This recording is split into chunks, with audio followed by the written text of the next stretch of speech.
Ang antay-kalingap si Salcedo, si Capisot, saka si Malu de los Santos, saka si Marlin Chang, Kapitano na yan ang mga antay-kalingap. Ayun ang utos eh. Utos. Utos, Umami naman sila na silang mentor ko. Sila nag-ano sa akin na inutusan nga.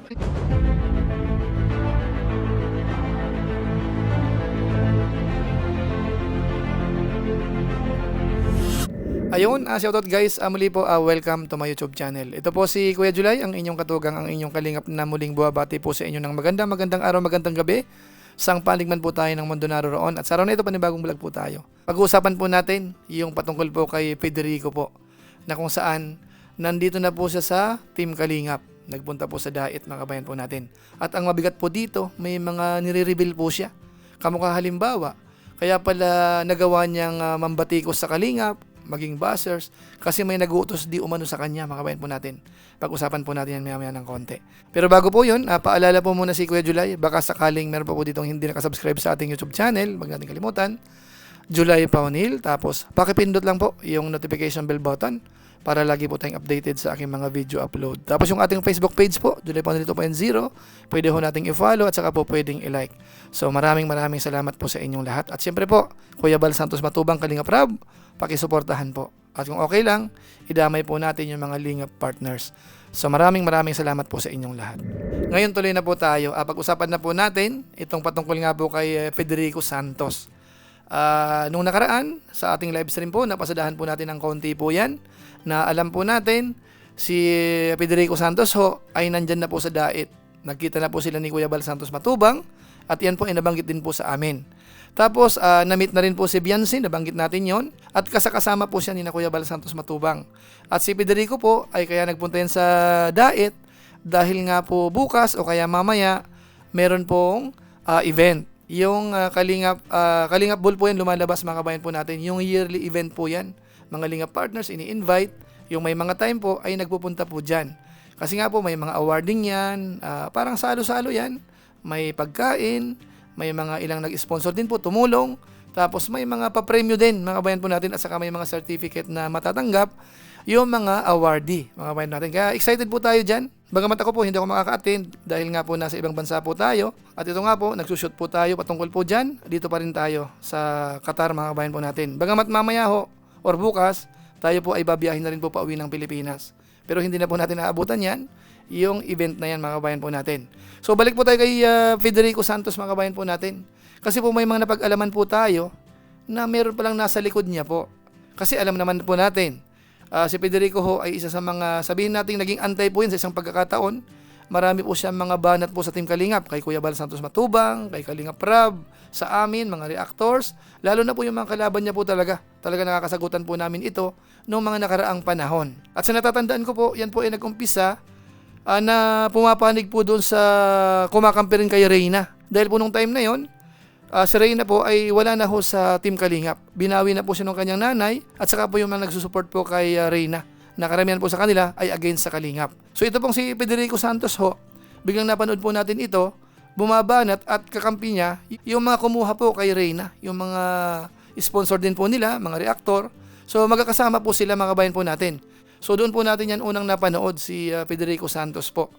Tapos naglaot po yan, araw-araw, palitan, kasi yung mga kasama nating reactor ho, ay hindi naman po siya natiis. Talagang marami pong pumatol din po sa kanya. Kahit po tayo, isang pagkakataon, pinatulan din po natin ito si Federico Santos, mga kabayan po natin. Doon sa mga ilang issue na kanyang nire-raise at kinukontra po natin yon, mga kabayan po natin. Kaso nga lang ho, yun naman ay nataposin kaagad kasi kilala nyo po ako. Hindi po tayo balahura na araw-araw. Yun pa rin ang content, walang katapusan. Yung mga tipong halatang for content lang talaga. Views lang ano. So hindi tayo ganun. Once na maipaliwanag po natin, isa, dalawa, tatlo, okay na po yon. So yung sitwasyon po namin noon, kusang nawala po yon. Lalo na tayo kay Federico Santos, hindi na natin pinapansin din. So ganun din po siya. Minsan sumusundot ng konti, tapos hindi naman masyado na. So hinayaan na po natin. Hanggat sa isang pagkakataon po, nabanggit ni Kuya Bal Santos Matubang sa kanyang live stream, na may mga ilan po na sabihin nating against sa Kalingap, ay ini-invite niya. Kung sakasakali pong gusto mag-reaction sa Team Kalingap, okay lang. So napangalanan po yan si Federico Santos, at ito na nga po, nandito na po sa Team Kalingap, nasa Dait na po siya. At siyempre po, may mga consequence po yan. Ano po? Siyempre yung kanya mga kasamahan ho, siyempre magagalit sa kanya. Bagamat alam po natin, nag-umpisa na po yan Si Federico Santos ho ay naging content na rin po ng mga kasamahan niya dati at siya ay ganun din, nagsasagutan na po sila. So yung ganung bagay po, hindi tayo makikialam. Yun po ay laban din po ni Federico Santos.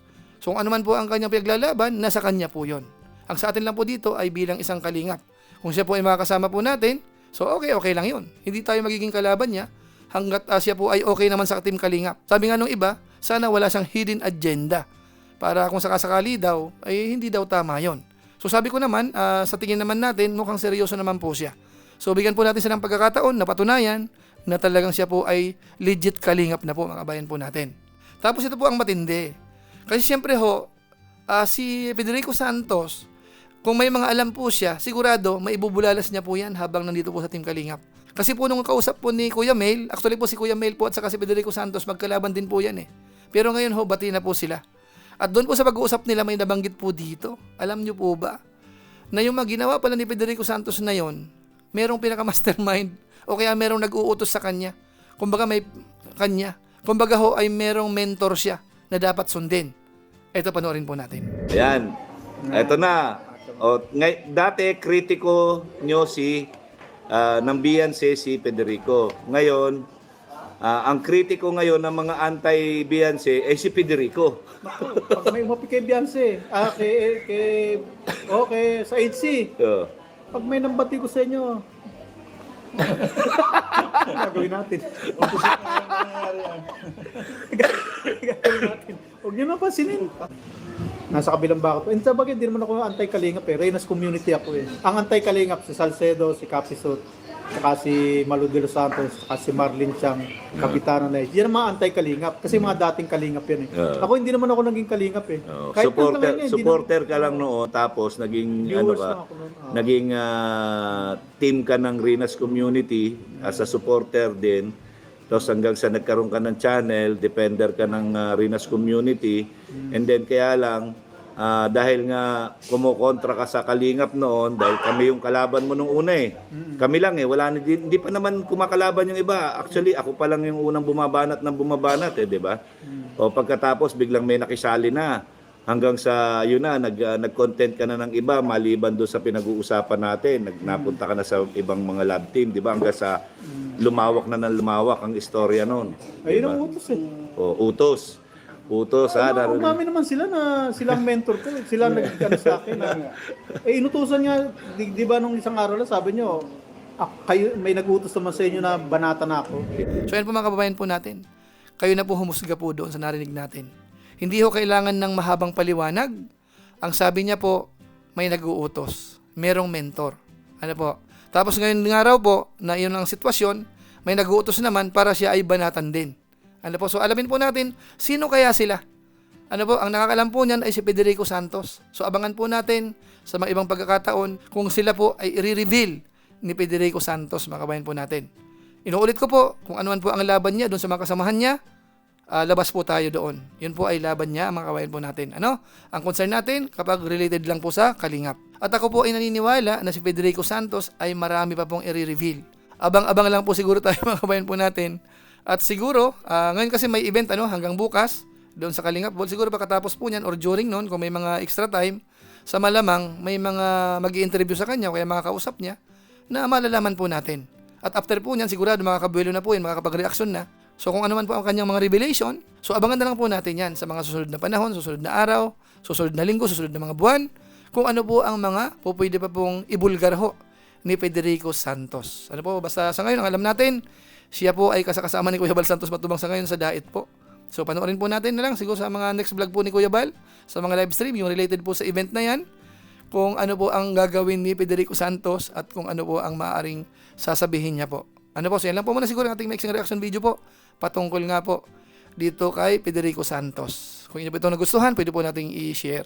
So muli, ito po si Kuya July, ang inyong katugang, ang inyong kalingap na pansamantalang nagpapaalam po muna. Kita-kita ulit tayo sa mga susunod ko pang vlog. Maraming salamat sa inyong walang sabang pagsuporta po sa ating YouTube channel. Pagpalain nawa kayo ng Diyos, mabuhay tayong lahat. God bless. Bye-bye.